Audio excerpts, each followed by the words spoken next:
Welcome back to our final session on the Ten Commandments. First of all, let's review what we have actually studied. The Ten Commandments were part of the law of Moses. Now, they were not the law of Moses, but a part of the 613 commandments that are given in the first 5 books of the Bible that make up what we call the law of Moses. Of those 613 commandments, 365 of them are of the thou shalt not variety, and 248 of them are of the thou shalt variety.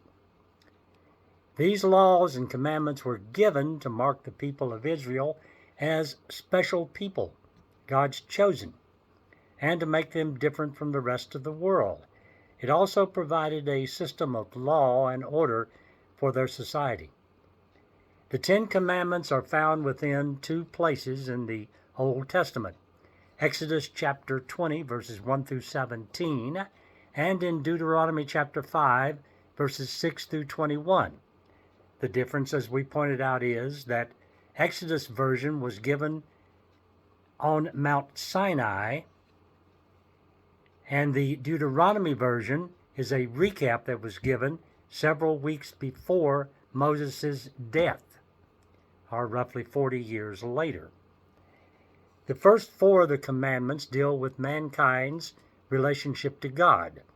The last 6 deal with mankind's relationship to mankind.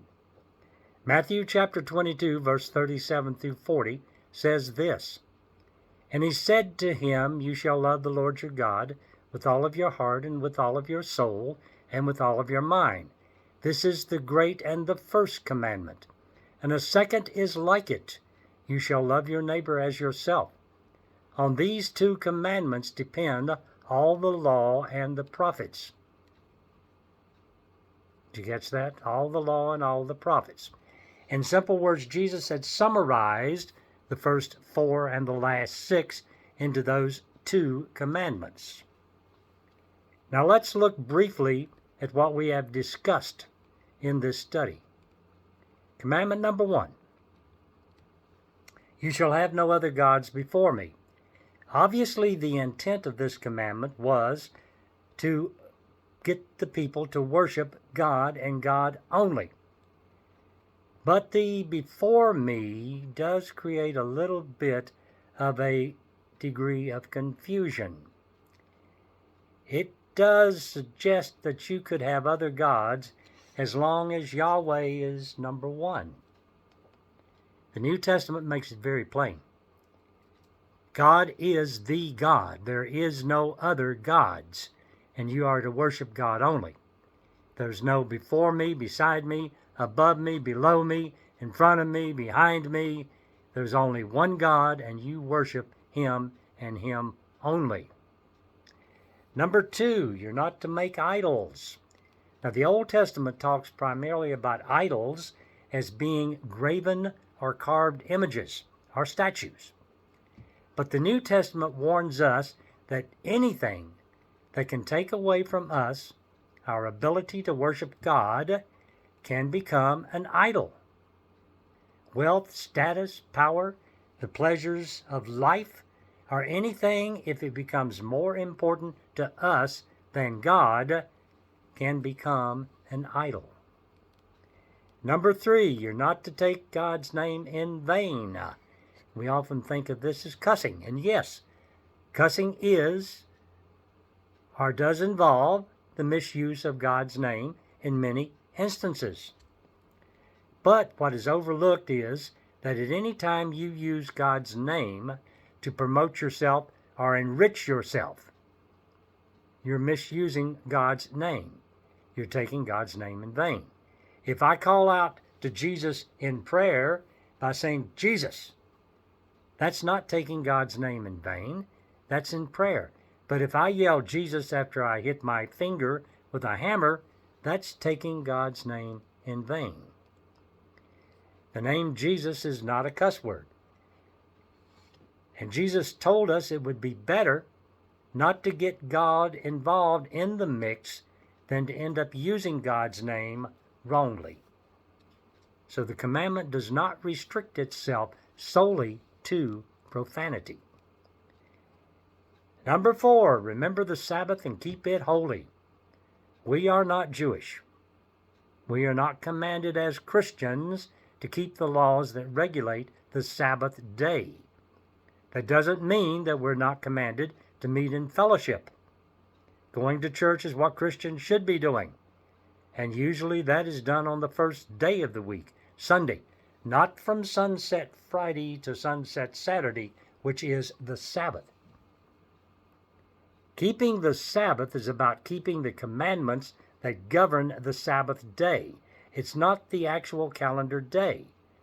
So yes, you can go to church on Sunday, then go and have a home-cooked meal of fried chicken, hot rolls, and mashed potatoes and apple pie, then go out for a Sunday drive, watch a football game. You don't have to worry about keeping the Sabbath day journey law, or the lighting a fire law, or cooking a meal on the Sabbath, or the meal itself being kosher. We're not obligated to abide by the Sabbath day laws, but do be in church on Sunday. We are obligated to do that.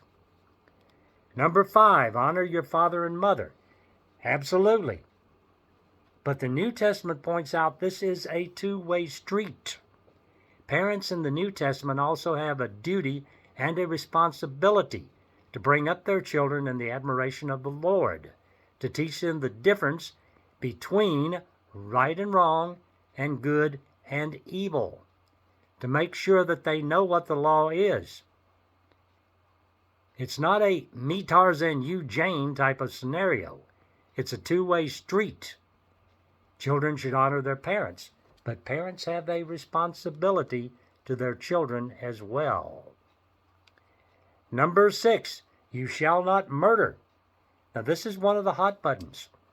I told you before and after I finished the lesson on this one, and I'm not going to be able to resolve the conflict. People have discussed and debated this one for over 4,000 years. People who are a lot smarter than me or you.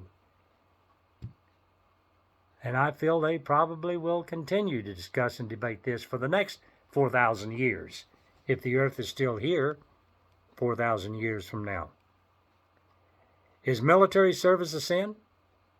Especially when it involves killing? Is capital punishment a sin?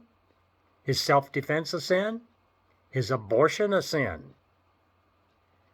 Like I said, I don't have the answers. I have opinions, but they're my opinions, not answers. Number 7 through 10. You shall not commit adultery. You shall not steal. You shall not bear false witness. And you shall not covet. These are basically covered under the premise of, would you want others to do these things to you?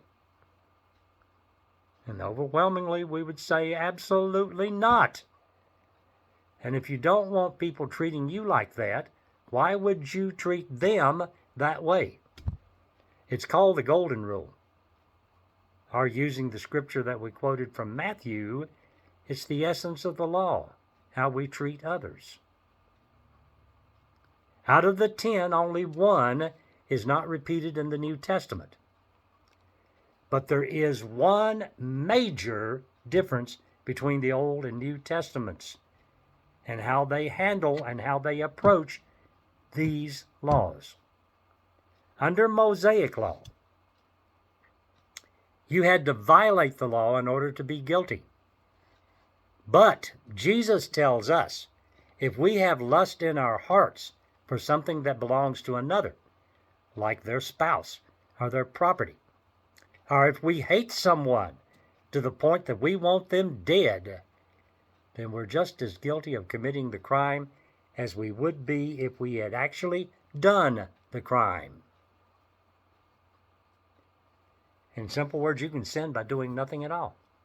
If your heart is filled with evil, what we hold within our hearts, and remember, when we talk of hearts, we're talking about the brain. The ancients considered the heart to be where thought process began. We know, of course, it begins in the brain. But we're talking about if evil is in your hearts, ultimately it will govern your body as well. If you hate someone badly enough to want them dead, what would it take to push you over the line and make that actually happen? Nothing more than an angry moment or a good opportunity. The heart governs the body.